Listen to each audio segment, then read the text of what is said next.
النهارده اسعد يوم في حياتي. انا موافقه يا احمد. بجد؟ دلوقتي ايه؟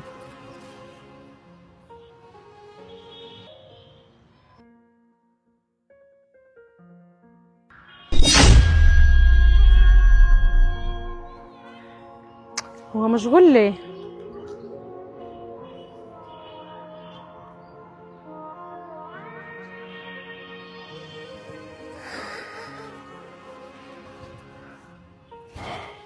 في ايه؟ هو انت لازق فيها ليه كده؟ طبعا انت عماله تدوري على احمد وترني عليه ويقفل التليفون.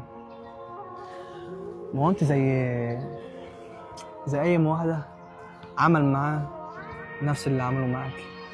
يعني احمد اصلا انت مش اول واحده يعمل معاه كده. انت بتخرف بتقول ايه؟ انا ما بخرفش يا قطه والله، زي ما بقولك كده.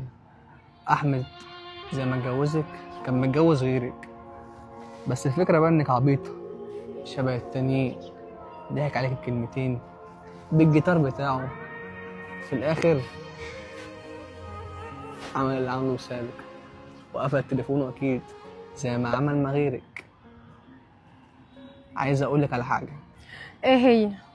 عايز اعرفك اصلا ان احمد متجوز عليكي 3.